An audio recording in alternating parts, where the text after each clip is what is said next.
Voy a ser muy breve porque ya todos tenemos muchas ganas de escuchar a Ida Vitale, que tenemos el enorme placer de recibir hoy en el museo. Queremos agradecer a la Dirección Nacional de Cultura del Uruguay haber hecho posible esta entrevista con Jorge Monteleone. Es un enorme honor y placer recibirlos, así que, bueno, los dejo con ellos. Muchas gracias.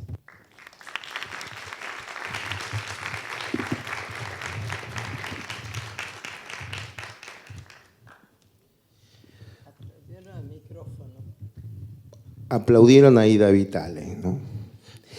Muchas gracias por estar aquí. Quiero decir algunas cosas de la poesía de Ida antes de preguntarle. Fuerte. Sí, bien fuerte. No hay que olvidar que Ida pertenece a una larguísima tradición de poetas uruguayas. Es una tradición extraordinaria, desde el modernismo, en la que están María Eugenia Bá Ferreira, Delmira Agustini, Juana de Ibarburu, Esther de Cáceres, Clara Silva, Susana Soca, Amanda Berenguer, Idea Virariño, Circe Maya, Cristina Perirossi, Marosa Di Giorgio, hasta, bueno, Silvia Guerra, Tatiana Oroño, y siguen, ¿no? Siguen esta especie de oleadas de poetas uruguayas, una gran tradición latinoamericana. Ida ha ganado, como saben, el Premio Cervantes por su obra poética. La obra poética reunida por Tusquets aparece en el 2019 hasta el año 2015, pero hay un libro más, Tiempos sin claves, del 2021, que reúne en su conjunto una poesía que inmediatamente pensamos como exquisita y sutil, y que tiene un estado de suspensión sobre las cosas y los seres que no tengo más remedio que llamar oriental.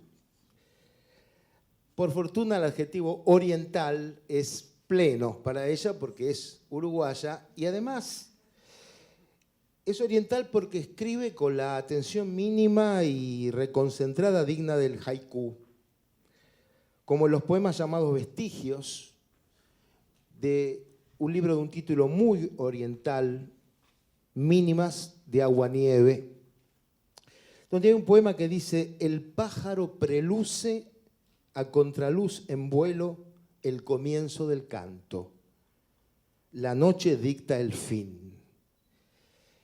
En esa brevedad hay un mundo, porque el pájaro a contraluz del vuelo inicia el canto en ese origen y el canto se cierra en la noche.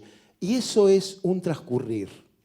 A la vez que una aparición en el tiempo es un transcurrir. Y creo que eso es la poesía de Ida Vitale. Iluminaciones en el tiempo. Como si algo apareciera, un destello, algo apareciera de pronto y el poema lo registra, lo capta o intenta hacerlo. Ella lo dijo así, refiriéndose a Händel, ¿no? Que también en la música, el centelleo de la belleza. Pero se trata de arrebatarle al tiempo algo, ¿no? Como si el poema fuera ese instante captado que se lucha por retener. Por eso dice un verso: juega a acertar las sílabas precisas. Así que Ida para mí es como una poeta que mira, que percibe lo que parece un azar en el mundo, como destellos, como epifanías, y descubre que finalmente no hay azar. Azar, eso que uno llama azar, es su imaginación insuficiente, dice Ida. Y el fracaso del poema es un riesgo que es preferible correr hasta alcanzar la palabra precisa. Pero no creo que fracase el poema de Ida Vitale.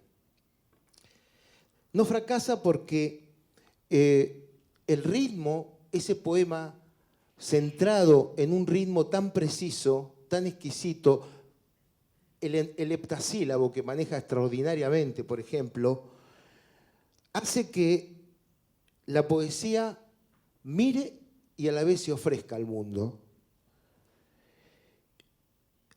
Un destino posible, escribió, irse sobrando de la nada a la nada.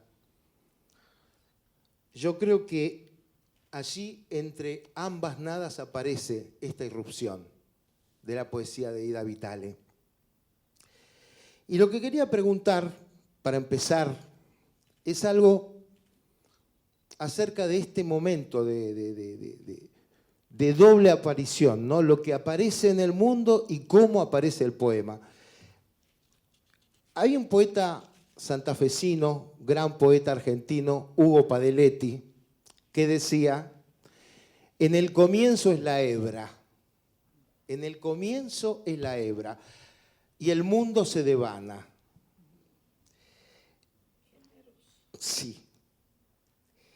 Y Hugo Gola, quien conociste, Hugo Gola, decía que el comienzo es un impulso íntimo, el comienzo del poema es un impulso íntimo que de pronto se concreta en un trabajo, que es el trabajo poético, pero que ese impulso es subjetivo. ¿Cómo es ese momento para vos? ¿O cómo ha sido? ¿Cómo lo imaginás de pronto? Bueno, siempre se empieza de un vacío propio que uno trata de colmar de alguna manera, pero más bien más natural, más seguro, es empezar desde el vacío.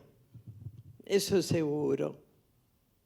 Bueno, el vacío después se puede llenar de lo que se pueda, pero la verdad, si no hubiera un vacío antes, creo que uno no escribiría. Si ya tienes todo, no hay por qué escribir. Más bien es la ausencia de todo, la ausencia de mucho al menos, lo que nos lleva a escribir. O capaz que la costumbre de la imitación. Por suerte uno siempre pasa, bueno, salvo algún fenómeno, todos empezamos a pasar por la escuela.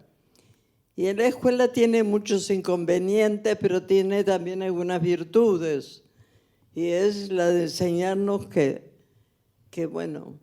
hay un pasado en el que colocarse, ¿no? Eso es lo más seguro. Porque, digo, uno tiende a llenar el pasado, pero el pasado está con lo bueno y con lo malo, con el vacío y con lo que lo colma, ¿no? Pero más bien, yo creo que cuando el ser humano empieza a existir en el mundo es un gran vacío. Hasta después que lo podemos, bueno, cuando tenemos suerte lo llenamos con algo, pero si no, bueno, no sé si un vacío, pero algo bastante limitado. Me imagino que, bueno, uno se olvida, o por lo menos yo no tengo demasiada buena memoria del comienzo, pero uno piensa que un niño tiene que encontrarse muy asustado en un mundo, ¿no? Y verlo reducido para soportarlo. Después se va llenando. Si tenemos suerte, no de manera invasiva, pero bueno, el mundo es una de las tantas cosas que un ser humano tiene que aprender a manejar. Bueno, no le vamos a preguntar a los niños porque haríamos un gran lío mental. Y el lenguaje, entonces, el lenguaje aparece como un recurso contra el vacío. ¿Qué cosa? El lenguaje. El lenguaje aparece como la defensa contra el vacío. Creo que primero el niño se descubre la voz y después, si la voz resuena, refleja, retorna, no sé. No soy ni médica, ni pedagoga, ni ya niña, desgraciadamente. Pero me imagino que para poder soportar al mundo cuando el mundo aparece, hay que ser un poco inconsciente como es un niño. Porque muchos podrían decir, no me vuelvo a casa. Bueno, según se mire. Pero eso, No tenemos ningún niño para hacerlo subir y preguntarle. pero entonces en ese vacío, cuando vos hablas de la belleza, ¿no? Del centelleo de la belleza, porque ese vacío al que aludís parece algo amenazante, ¿no? Yo creo que eso viene después. Bien. La idea de la belleza. Quizás sea primero el sentido de la propiedad.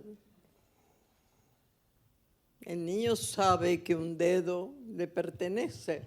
De alguna manera debe saberlo, ¿no?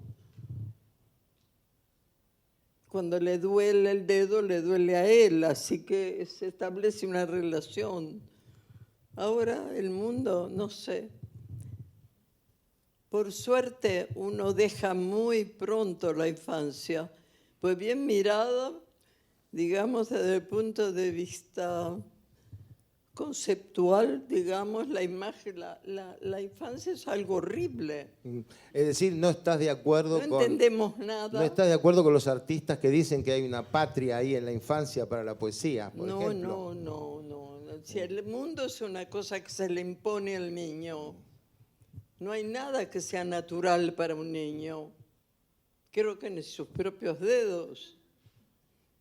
Poco a poco se irá acostumbrando. La naturaleza es sabia y no nos da el mundo cuando ya tenemos un criterio hecho. Porque ahí, no sé, saldríamos volando, todos rumbo al agua. No sé. A veces el mundo puede ser muy satisfactorio y a veces muy lleno de cosas que requieren explicación. Nosotros requerimos explicación para nosotros mismos. Cómo tenemos ideas, cómo tenemos palabras, cómo tenemos orientación.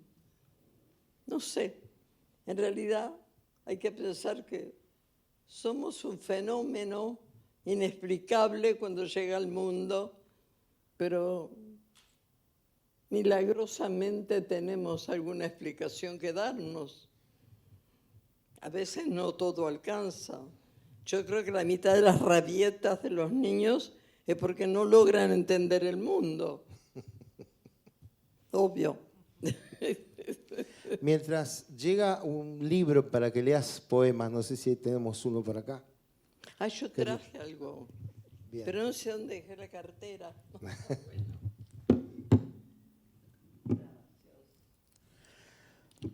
Mientras vas eligiendo un poema para leer, elegí un poema, yo quiero leer uno. Nada en el mundo como el azar. Bien. Yo quería leer uno que habla de esta búsqueda de nombre, que se llama Nombre en el Viento. Seguro que es de Ida Vitale. Yo lo vi.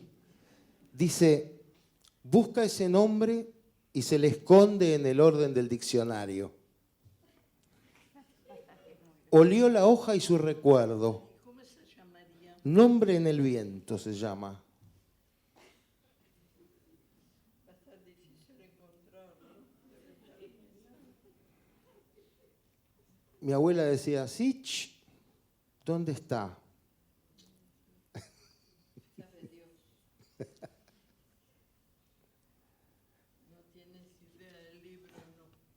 léelo de acá. Está completo y bien copiado. Él es sabio. Acá tengo.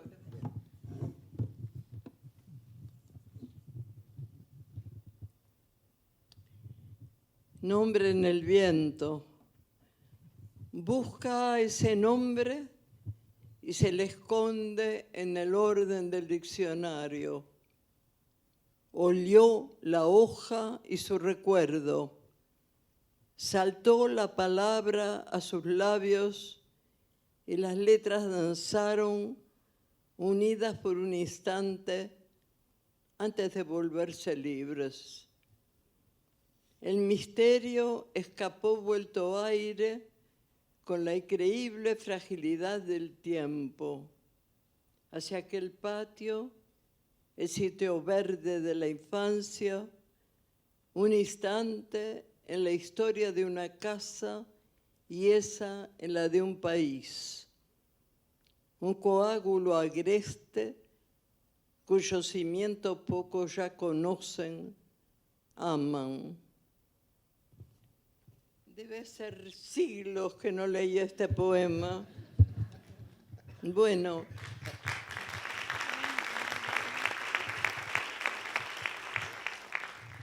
Por lo menos aclaro que no comienza con una orden.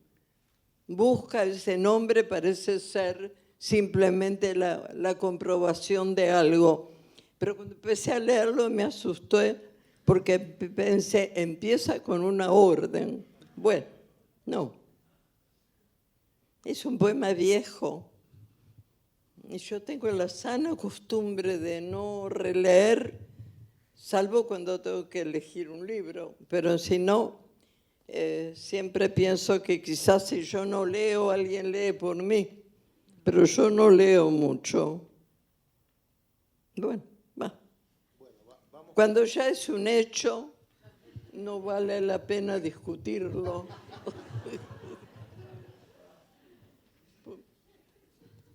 Bueno. Lee nosotros ahora, que lo decida el azar. Lee nosotros, que nos decida, que lo decida el azar. Sí, lo elijo yo. Sí. No hay como el azar. No, página en blanco.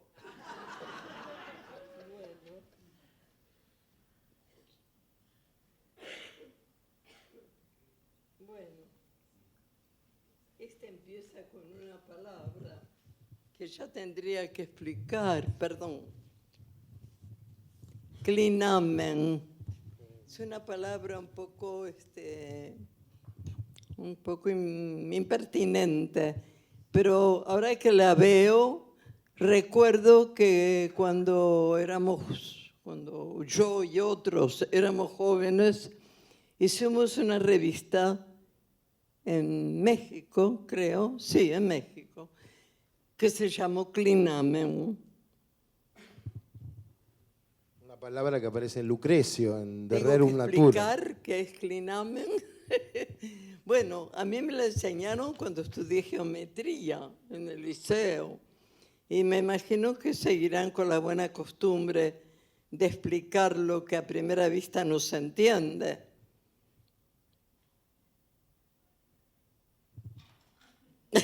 Bueno, me acordaré lo que es clinamen.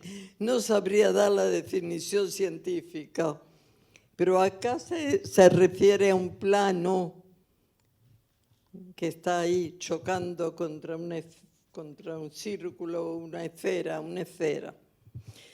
Clinamen.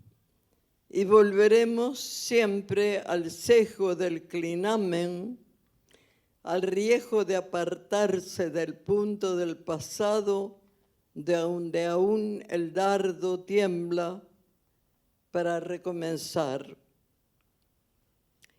De salirse de madre, vendrá el encontrar la madre perla, acaso la perla sin prisiones, sin prisas derivar, aunque cambie de nombre, el distraerse del paso de los años del peso de las mañas ajenas y de la anulación de las mañanas. Claridad, claridad, volver a aclimatarse en el declive. Es un riesgo elegir un poema al azar, porque este parece ser más un poema para leído que para leído. Habría que explicar muchas cosas. Bueno, el año que viene vuelvo.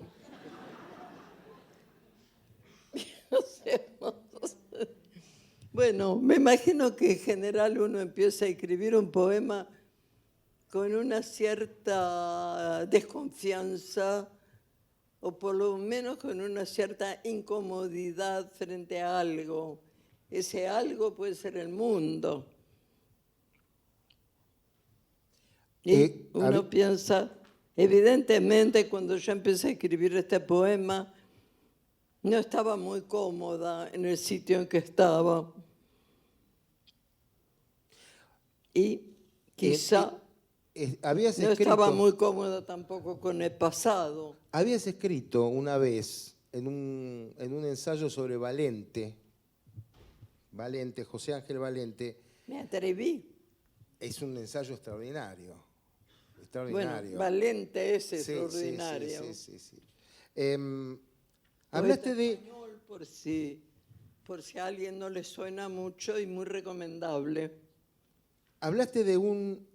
Después voy con una cita de Valente que es muy interesante, pero hablaste de un estado poético, ¿no? De la posibilidad de un estado poético. Veo que no te reconoces en tus propias ideas. Sí, bueno, pero quiero decir que es eso, digamos, estado poético como algo subjetivo. No, pero era una afirmación general, ¿no? Del estado poético como algo subjetivo, ligado a un crecimiento, como un paisaje que irradia frutos hermosos del lenguaje, ¿no? Eso que parece tan epifánico, digamos, ¿no? Parece apartarse de esta idea del vacío, como si de esta idea del vacío del mundo, ¿no? que habría que descubrir en cada aparición, ¿no? Cuando decís el árbol vuelve música todo y la palabra nada agrega, y al mismo tiempo decís que el ojo del poeta descubre lo encubierto, ¿no? Es decir, habría como una tensión entonces en ese estado poético. Bueno, yo creo que lo importante es... El micrófono. Perdón. Creo que estamos poco en la naturaleza. En general nos encontramos más en las ciudades, donde la naturaleza está reducida a un árbol, a un pájaro, incluso al ser humano, pero en condiciones un poco especiales, ¿sí? Muy especiales para que nos recuerde la naturaleza. Y bueno, de pronto uno escribe con la ilusión no de encontrar la naturaleza, ojalá, pero más bien de suplirla, de encontrar algo en que de alguna manera estamos implicados, porque digo, no estamos implicados en la naturaleza, excepto cuando tenemos la buena idea de plantar alguna plantita, o cuando nos damos cuenta que allá arriba no solo es silencio, sino que a veces hay un pájaro que canta. Hasta ahora, los otros días dije, no me ha tocado oír ni un pájaro. Supongo que en las ciudades los autobuses los ahuyentan. Bueno, pero bueno, cuando uno oye un pájaro en el silencio, todo cambia. Quizá el clima no nos ayuda a eso, pero debería. es buscar estar un poco más cerca de la naturaleza cuando estamos lejos, como cuando estamos en una ciudad. Bueno, el hombre elige y en general no elige la soledad que a veces implica la naturaleza, sino la sociedad que lo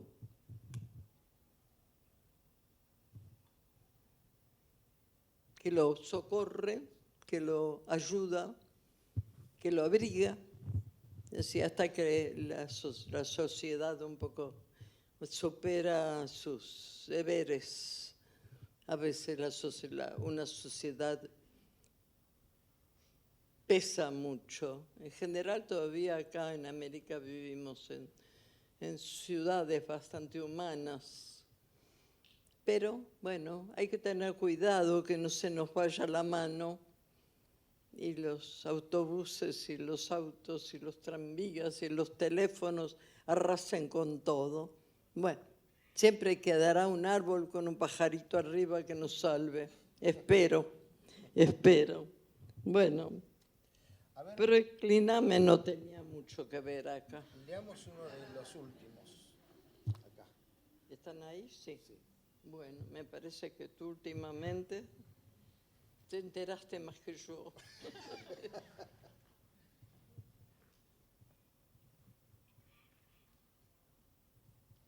Bueno, no, acá no voy a leer este poema, pues es un poema muy triste. Habla de la muerte de un ser querido, pero lo primero que veo es un pájaro. Los pájaros y acá otra hoja, y es un pájaro muy especial, un teruteru. Acá hay teruterus, sí, ¿no? Claro. Bueno, también vamos a santearlo. Bueno, acá tenemos otro bichito, pero apareció solo. No es la sombra. No te parezca sombra de las cosas el dulce nombre volitivo y puro que no te niegan cuando las acosas. Él es el vuelo de las mariposas que ahora se escapa por el aire oscuro, el perfume que pierdes de las rosas. Un nombre exige a veces las penosas, duras porfías contra lo inseguro y se concede en leves, misteriosas horas o en las que pesan como fosas. Algunas veces flotas, palinuro llevado hacia las sílabas gloriosas, fantasmas que guiando en lo inseguro buscan mostrarte el nombre, no su glosa. El azar no siempre ayuda. Ese es un poema más para ser leído directamente que para ser oído. Así que perdonen, hay muchas cosas que habría que explicar. No sé. A veces cuando escribo poemas me fío en que la gente va a tener paciencia y va a leer un poco más o va a ir a un diccionario, bueno, aunque trato de no usar palabras raras, pero a veces aparece un señor palinuro que no, hay que averiguar, a ver qué pasa con palinuro. Bueno, en fin. El micrófono. Yo he tratado de que la poesía... perdón. A mí me gusta mucho el soneto, la poesía muy formal, pero me gusta leerla escrita por otros, obviamente. No siempre me largo a...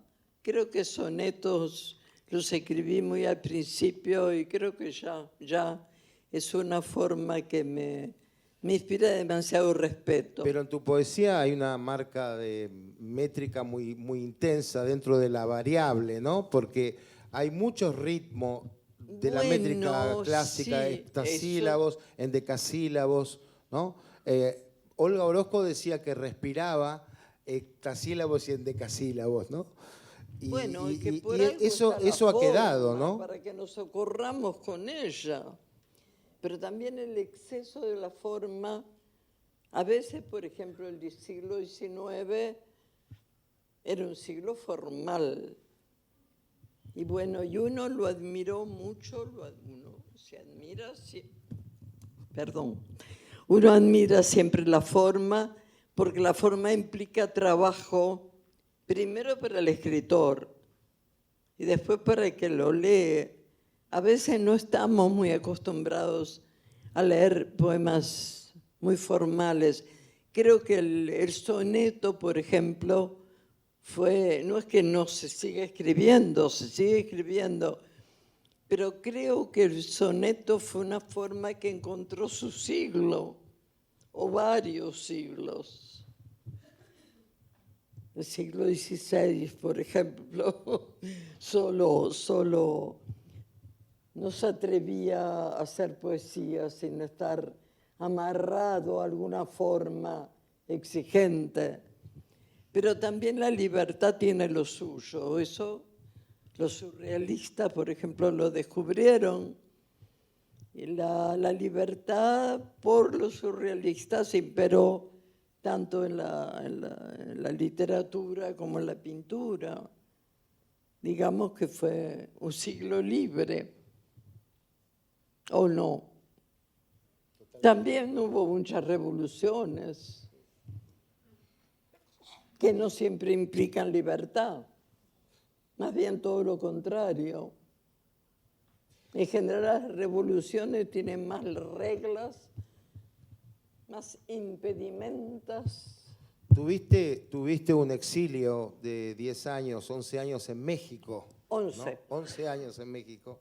Y esa experiencia fue muy intensa, a tal punto que hay un libro de memorias, Shakespeare Palace, ¿no? Sí.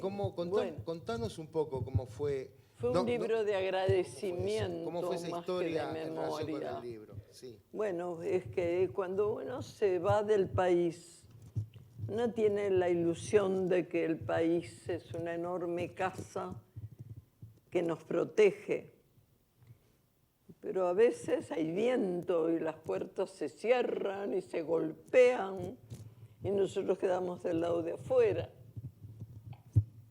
Y no está mal tampoco. Yo creo que nunca me hubiera movido del Uruguay si no hubiera habido condiciones que de alguna manera me lo sugerí. Perdón. Si no hubiera habido condiciones que me lo sugerían. Y tuve la suerte de ir a México, que fue un país, que es un país enorme, donde podía haberme sentido perdida, pero no. Me sentí muy protegida, muy ayudada, y para mí ahora México es mi segunda patria. Claro, uno sale de su país con tal hambre de no estar solo, que creo que aunque me hubiera ido al desierto de Sahara, me hubiera sentido protegida. Bueno, no importa. Se dio lo normal es que hubiera venido para acá, pero se dio la posibilidad de ir a México. Alguien tuvo la buena idea de... Pero en los años 70 había también una dictadura en Argentina. Vos ibas de la dictadura. ¿Tú te acuerdas? Sí. Yo trato de borrarlas. Sí. Bueno, ese libro, existen. Shakespeare Palace, es muy, muy hermoso por la recreación de ese mundo de exiliados, ¿no? En México. Por ejemplo, esos argentinos que estaban en las torres de Mixcoac, ¿no? ¿Te acordás? Sí, bueno. Gola, Noé Gitric. Ustedes se apropian enseguida, crean un aire argentino que invade todo. Las torres de Mixcoac era prioritariamente un edificio argentino. Sí. Además, claro, nos sentíamos muy cómodos. Porque a México había que aprenderlo y era maravilloso aprenderlo porque es un país realmente muy raro para nosotros, muy distinto, quiero decir, y con lo malo puede ser distinto a lo nuestro malo, pero cuando lo bueno, es doblemente bueno cuando es desconocido. No, y México era un país con no solo una larga historia muy rica, sino que era un país que se había acostumbrado a abrir las puertas. Es decir, estaba muy cerca de Estados Unidos y muchas las veces la gente iba y volvía a México, quedaban. Pero bueno, México ofrecía cosas muy distintas.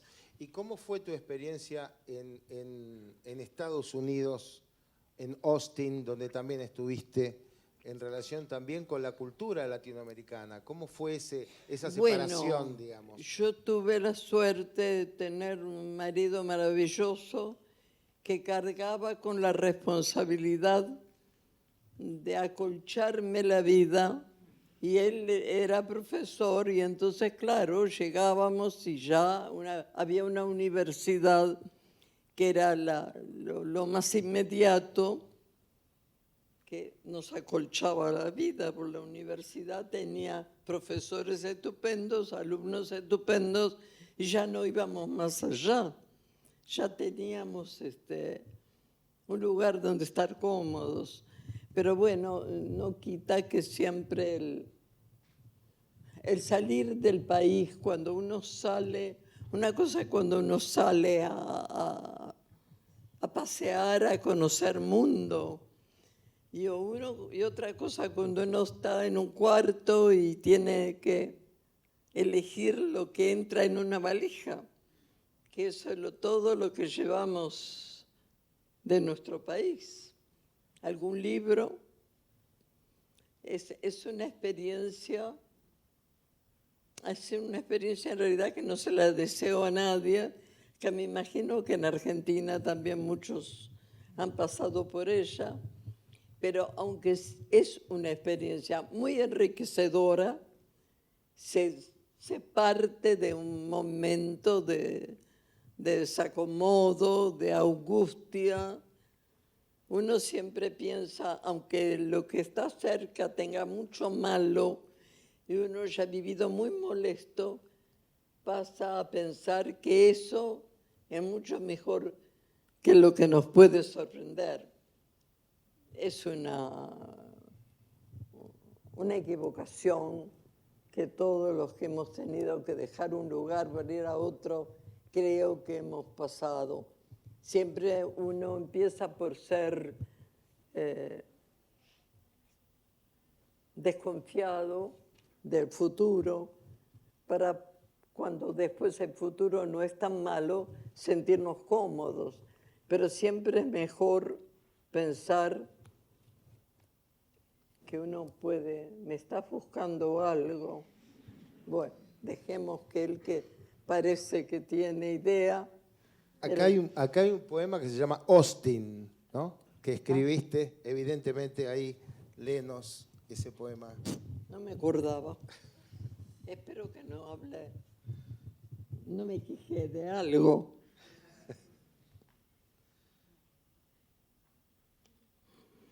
Austin. Bueno, aclaro, Austin es una ciudad universitaria, bueno, una ciudad normal que tiene su universidad. Ponete el micrófono en la boca, sí. Perdón. La próxima vamos a poner el micrófono. Digo, Austin es una ciudad normal del sur de Estados Unidos, no muy grande, cómoda. En realidad, las ciudades están hechas para ser protectoras. Si uno no llega con mal espíritu, se va a sentir cómodo. Pero uno siempre, claro, cuando llega a un país nuevo, siempre tiene un poco tal problema de la lengua.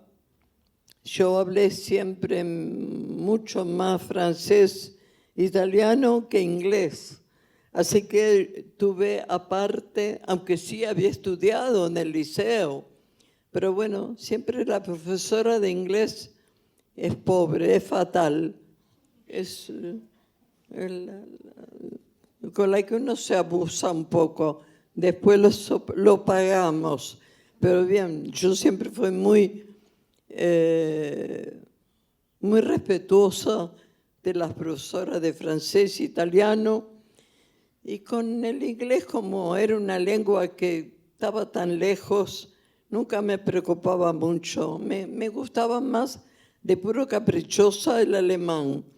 Pero bueno, lo pagué duramente porque después me encontré en Estados Unidos, por suerte, en una ciudad del sur, donde la gente tiene la generosidad de hablar bastante español, sobre todo cuando se encuentra con un monstruo que no sabe hablar inglés bien, y entonces lo ayuda. Bueno, fueron estupendos años. Y por suerte mi marido hablaba mucho más inglés que yo, así que él tuvo que hacer el gasto.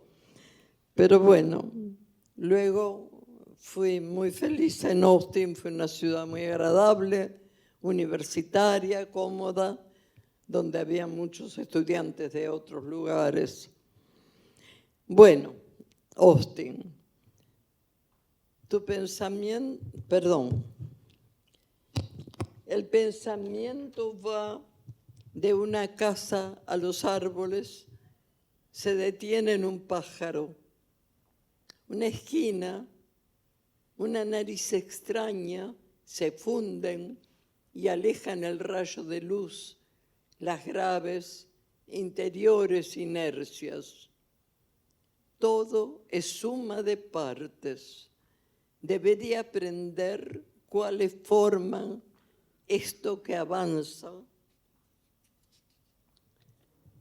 o retrocede inescrutable por la ajena ciudad que me ha aceptado en sus misterios inacibles.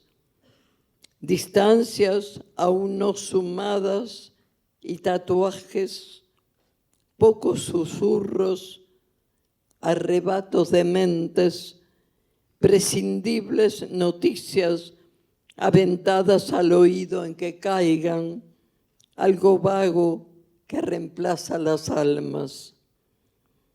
Un enclave muy íntimo se duele de la huella del monstruo en el camino que nadie cree seguir, y yo sospecho, esa quimera de lucidez es vago consuelo para un itinerario ciego. En realidad, este poema obviamente no pretende describir la ciudad, sino el estado todavía sin resolver en el que me encontraba yo al llegar a una ciudad que, como todas las ciudades, es normal, es agradable, es generosa, en fin, y después que nos hemos ido, querríamos volver a ella, obviamente. Bueno. En tu poesía hay muchas ciudades, Bogotá, Roma, México, Córdoba, Nicaragua, pero hay es decir, hay un nomadismo, ¿no? Un nomadismo en tu vida, ¿no? Pero No es un caprichoso. Llega a una ciudad y trata de entender, de aceptar, de conocer, de aprovechar. Bueno, hay momentos que no, que uno entra mal dispuesto. Pero eso es más raro. Pero te quería preguntar si, a pesar de esas idas y vueltas, escribiste una vez, Montevideo era sencilla y verde, Sí. quebradiza de tanta línea recta, ángulos como esquinas para el sueño. Y entonces Montevideo es tu casa, el lugar de detenerse. Es mi casa. La encuentro a mi medida, no es demasiado grande y sobre todo tiene el mar muy cerca y sobre todo, bueno, es que una ciudad, si uno ha vivido, nació en ella y vivió un tiempo, es fundamentalmente la escuela. Mientras uno es muy niño, la ciudad es la casa. Bueno, uno sale, lo llevan, lo traen. No es nuestro mundo, es el mundo de los mayores. Mientras que la escuela, sí, ya empieza a ser, ¿por qué no sale a la calle y vuelve y cuenta cómo es la ciudad o cómo es la calle? En cambio, sí, al volver a la casa puede contar cómo la escuela, la clase, los compañeros, la maestra. Por primera vez, creo que un niño tiene un tema propio, porque bueno, a ver cuántos padres cuando un niño le cuenta cómo es la ciudad, algo que vio en la ciudad, no se lo explican con suficiencia porque ya lo saben. En cambio, ningún padre puede explicarle a un niño cómo es su maestra, su clase, sus compañeros. Es decir, yo creo que con la escuela el niño adquiere fundamentalmente un lenguaje propio, un mundo propio. Yo creo que los padres todos tenemos que preguntarle mucho a los niños cómo es la escuela, no por afán de encontrar que todo esté bien, sino para darle oportunidad al niño de que estudie, a los compañeros, a la maestra. Yo creo que por primera vez un niño se encuentra con el derecho a tener una opinión propia. En una casa de Montevideo, contabas que había una terraza en la época en que te encontraste con Nostalgia de la Muerte de Villa Urrutia, que te llevabas ese libro a la terraza, pero que en esa terraza habían ocurrido dos hechos que me gustaría que contaras porque a mí me impactaron. ¿Estás segura que no era azotea? Azotea. Bueno, azotea.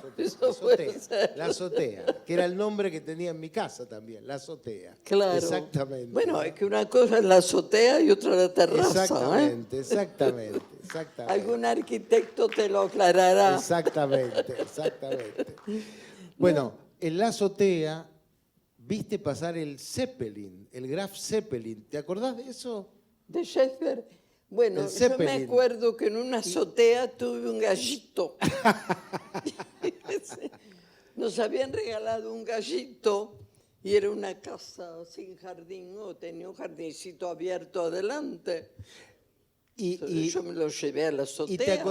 ¿No te acordás del paso del Graf Zeppelin bajo la luna? Cómo no me voy a acordar. Eso. De noche. Sí, de noche. Una noche maravillosa con luna.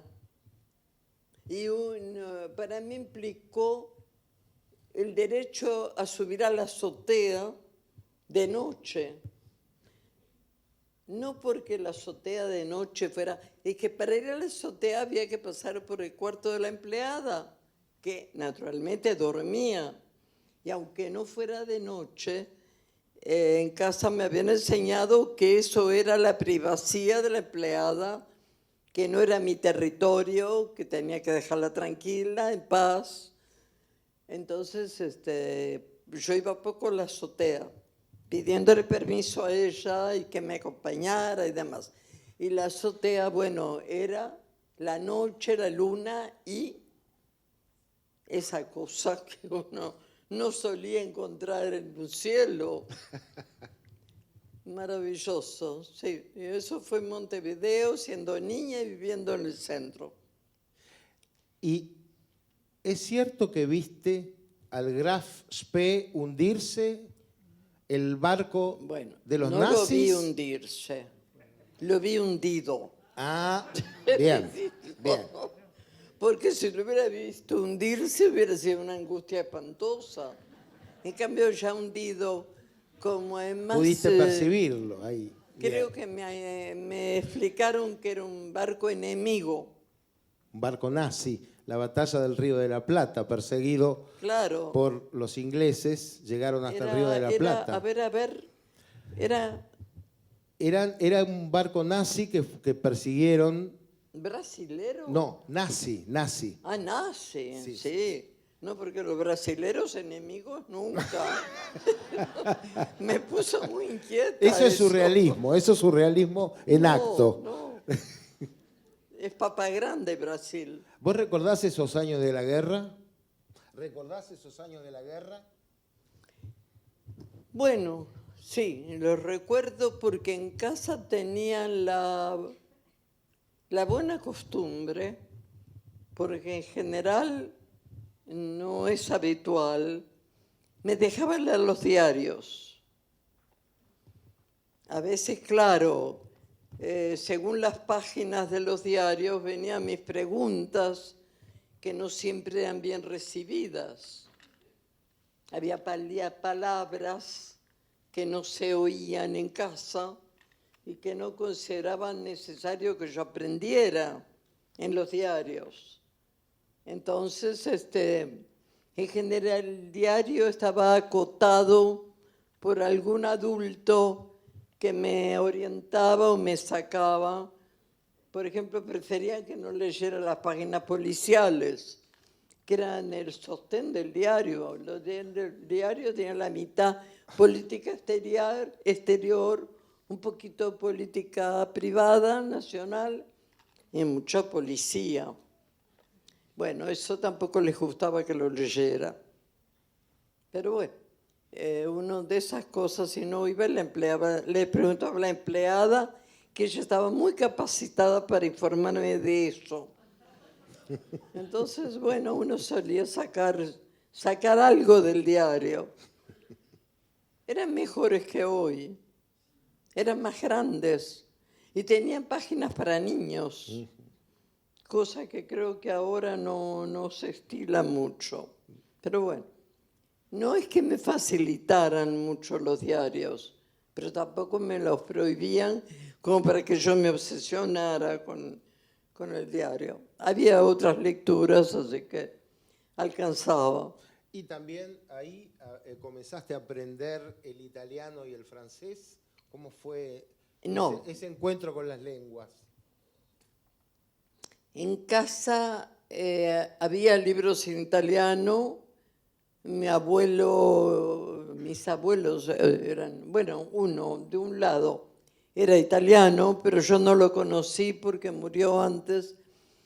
Pero en casa era como una casa italiana sobreviviente por mi abuelo, mi abuela era criolla, pero respetaba lo italiano porque era el mundo del marido muerto. Y además había mucho libro sobre pintura, por suerte. Había toda una colección que también, bueno, no tampoco era un libro para ser dejado en manos de un niño sin explicaciones, porque había pinturas que no las entendía. Porque en una época todo el mundo andaba desnudo. Eso era raro, había que explicar. Bueno, y la mitología, que eso sí, fue una de mis debilidades de infancia. Alguien tuvo la buena idea de dejarme a mano libros de mitología, que obviamente exigían mucho más preguntas a los adultos, pero bueno, había un tío que era sumamente paciente y le hubiera sido maestro, entonces le gustaba mucho explicarme las cosas. Pero bueno, creo que en aquella época los diarios no tenían tantas páginas policiales, o si las tenían, no sé, no me interesaban mucho.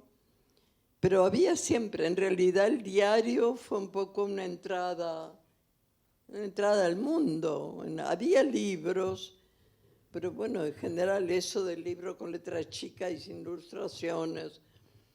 Había colecciones estupendas que descubrí después, más tarde. Pero bueno, el niño necesita un poco la imagen. ¿Empezaste a estudiar Derecho y abandonaste ese estudio? Bueno, empecé comenzaste a estudiar estudios... muchas cosas y Sí. abandoné. Bien. Empecé a estudiar alemán, por ejemplo, que eso me vino por el lado de la música y me sigue pareciendo una lengua maravillosa de la que solo conozco islas. El sistema un poco la gramática nunca tienta demasiado, pero bueno. Pero ahí vinieron cosas. ¿Cambiaste tu carrera de Derecho por Humanidades en un Derecho momento? empecé por rutina. Yo creo que el uruguayo cuando hace preparatorios ya está de una manera eligiendo Derecho. Después solo algunos heroicos que se inclinan hacia la medicina. Pero bueno, después dejé, obviamente, no había nada que me obligara. Bueno. Pero yo te quería preguntar por un encuentro con un exiliado español, republicano. Bergamín. Bueno, que claro. fue un docente tuyo, un consejero, un profesor. ¿Cómo fue la experiencia con Bergamín? Bueno, mira, una de las cosas que es complicada, que he aprendido o comprobado con una cierta tristeza, que uno no siempre recuerda los comienzos. Bueno, obviamente el tema de la guerra en España, aunque mi familia más bien era del lado italiano, no había nadie directamente implicado, no teníamos parientes, ni siquiera amigos, por lo menos que yo no tenía, quizá mi familia sí. Pero digo, el tema de la guerra de España, en ese momento al menos, fue un tema invasivo. Uno vivía la guerra de España para mí, casi como si hubiera sido, no sé, la guerra que estaba ahí, muy a mano, gente que yo no conocía, pero que debía conocer, que quizás fueran parientes, vivían en España. Entonces uno seguía mucho, es decir, obviamente yo seguía la preocupación de la familia. Digo, España, aunque no seamos hijos de españoles, era nuestro mundo. No teníamos ningún profesor español, creo. No. Pero sí, Bergamín. Bueno, Bergamín apareció después. Bergamín, digo, yo estoy pensando en el liceo. Pero bueno, tampoco a veces se nos hablaba. La directora del liceo era una tía mía, que creo que era una buena directora, y a veces nos explicaban, nos hablaban un poco de algo que había pasado, previendo que de repente las familias no se preocupaban mucho. Pero digo, considerando que la guerra de España no era una cosa remota, era una cosa que nos tenía que tocar a todos, aunque no fuéramos hijos de españoles ni estuviéramos vinculados con España directamente. Es decir, la guerra en todo su horror aparecía a lo largo de la infancia, en un lugar o en otro, en la historia o en los diarios. Y bueno, tuvieron el tino de permitir que supiéramos también que había una parte de la vida del hombre que no era tan favorable y que había que hacer cosas en contra de la guerra. Es decir, la guerra estaba lejos, pero preparándonos para la idea de la guerra era algo horrible. Y además mi abuela, no sé por qué, pero tenía muy presente la guerra que había habido en el Paraguay, que no era algo que tocara directamente al Uruguay, pero no sé por qué ella la sentía. Bueno, me parece muy lógico que si estaba enterada lo lamentara, lo conociera y me informara a mí. Es decir, yo me acostumbré a que el diario era algo que obviamente yo no leía, no estaba acostumbrada a la letra chiquita de los diarios ni a la dimensión de un diario, pero no me estaba prohibido. A veces mi abuela me explicaba o yo le preguntaba por algún título y entonces era una manera de gradualmente entrar en el horror del mundo. No es que me prepararan para fomentar el horror, pero para entender que había cosas que ocurrían y a la vez hacerme sentir que, bueno, estábamos a salvo de eso al menos. Eso no quita que además uno se enterara de los que habían venido de Europa o venían de Europa porque había habido guerra en Europa. Bueno, es decir, por suerte fue una educación completa, porque a veces hay gente que piensa que eso no, los niños no tienen que enterarse. No, los niños tienen que enterarse bien, enterarse de que eso está mal, de que a eso hay que temerle, de que eso no debe ser nuestro mundo, el de la guerra. Pero bueno, hubo bastante guerra en el mundo a lo largo de mi vida, como para que uno ya estuviera preparado para... Léenos otro poema. ¿Puede ser otro poema? Otro poema, bueno, sí. Sí. Y ya la cosa viene muy ya vamos aburrida. terminando.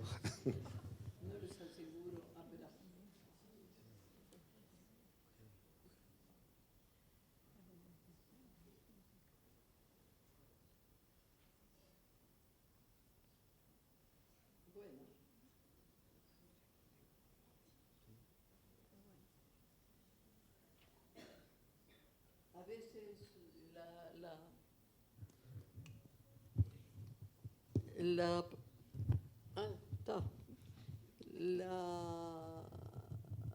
la poesía no es solo un lenguaje, una cosa a la que acudir en caso de emergencia. Claro, volviendo otra vez sobre un poco lo que es la formación en la historia. En casa no había mucho libro de poesía. Sobre todo había libros de poesía en italiano, que obviamente no. Cuando yo era niña no sabía ni jota del italiano. Bueno, después tuve una maravillosa profesora de italiana que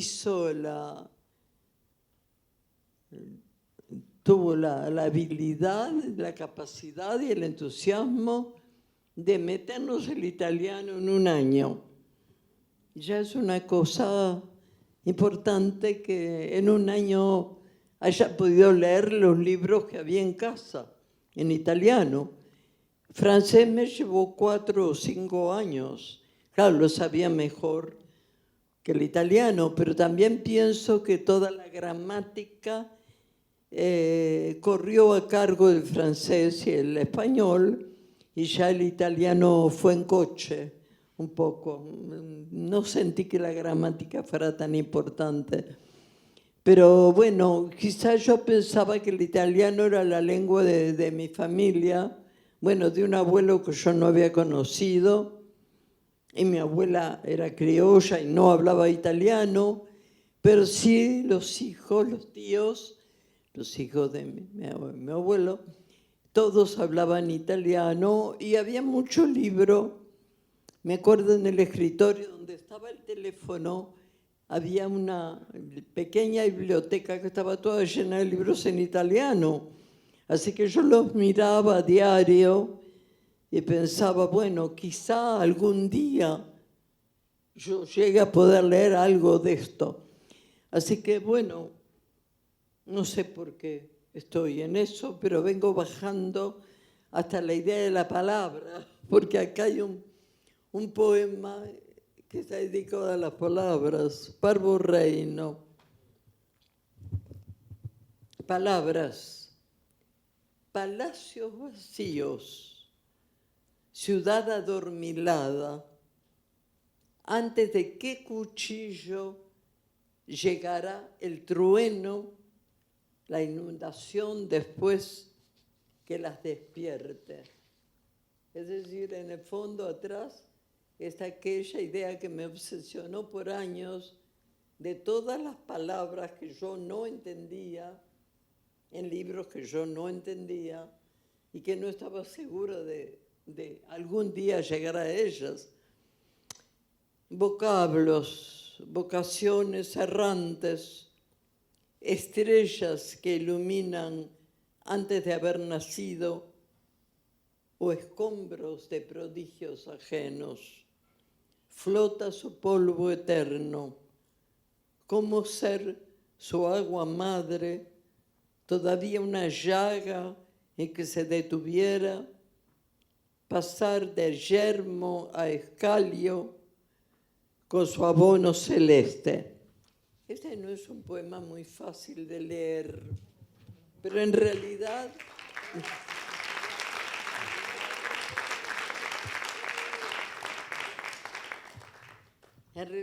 todo este poema es un poema largo en varias partes, que está dedicado en realidad a las palabras en sus distintas formas. Es decir, las palabras extranjeras, también las palabras de todos los días.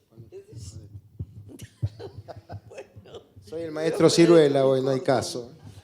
Bueno, es decir, la palabra curiosamente es algo que casi lo primero que encontramos cuando empezamos a ser humanos, pero que pronto también encontramos divididas en campos próximos y campos remotos, porque cuántas palabras, al cabo de un día, un niño, si se atreve a atender a todas sus ignorancias y a tratar de superarlas, ¿cuántas palabras tiene que preguntar?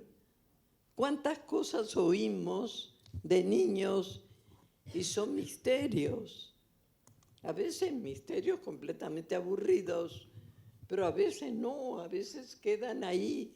Puede uno a medianoche recordar una palabra y decir, ¿y eso qué quería decir? ¿Por qué no la había oído antes?